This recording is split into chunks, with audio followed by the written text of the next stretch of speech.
Hey YouTube, this is Fish. Just want to show you something. This is a cell that I ran for 5 weeks on my oscillator over there. And I decided this past Sunday just to stop doing the test and just curious to see what it was at and to see if there'd be any type of rebound effect. Now I want to show you.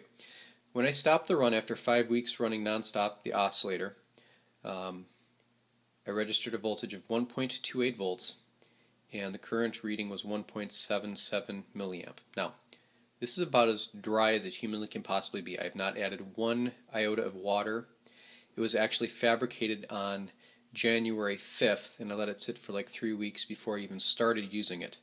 And suffice to say, I ran the oscillator nonstop 24/7 for 5 weeks, and I took it off, and that's what I was left with. So let's take a registration as far as what it's reading now.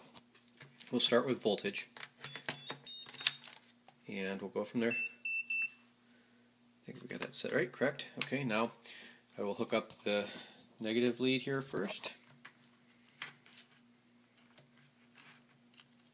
So let me just hold this steady for a second. Okay, there's the negative lead. Here is the positive lead. And that's what we're registering voltage-wise, okay? So we're registering a little bit higher voltage, so the voltage bounced back a little bit above what it was resting at, okay? So now what we're going to do is I'm going to place it on the current. Let that rest sit there, and I will place this over here and do that, and let's take a look and see what the current's showing. So here we have current reading of 1.8584, so it's a little bit higher than what this was. But I want to show you something too that I've noticed with other cells. So we had a bounce back in current as well as voltage, letting it sit for 2 days. Now, what I'm going to do is I'm going to take the cell and I'm going to hold it in my hand. Watch the current level. I'm just putting it in my hand, and I don't have particularly cold or warm hands, but when I hold this, watch this. It is an exquisitely sensitive cell to thermal. So as a thermopile, just by holding it in my hand, it definitely increases the milliamp hour quite dramatically. And I don't have a hot hand per se, but if you notice the jump in the milliamp hour just by holding it and warming it up ever so slightly. So this is again a confirmation of what Lidmotor saw when he placed his cell on his coffee mug, or his coffee mug on his cell, as it were. So you can see that just by increasing the thermal temperature by holding it above ambient, we're seeing an increase in milliamp hour rate. Now if I take my hand off of it, we should see a decrease fairly quickly, because magnesium should dissipate the heat fairly rapidly. So it should start to drop back down. That's what I'm anticipating, and I could be wrong. Yeah, it is dropping. It's hanging on longer. I think it's taking longer for it to dissipate than it was to warm it up. So again, what I'll do right now is I'll just see if I can frictionally increase the temperature of my hand a little bit and grab it again and see if we get it to rise again. You can see a pretty precipitous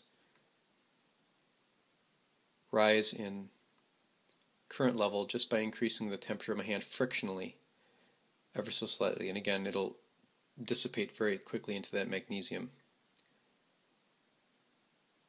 So for what it's worth, take the hand off again, and we should see it drop. So again, when these cells are exquisitely dry, at least with the zinc oxide type of formulation, it does act as a fairly effective thermocouple. So now this begs the question, how will it react under extraordinarily cold? And I don't have an answer for that yet. But my guess is it will affect it, and I might have to test this tomorrow at work when I have the Freon available. So in any event, thought you might find this interesting, that it has a sustained thermal input amplification to the current level, and the cell did bounce back by resting.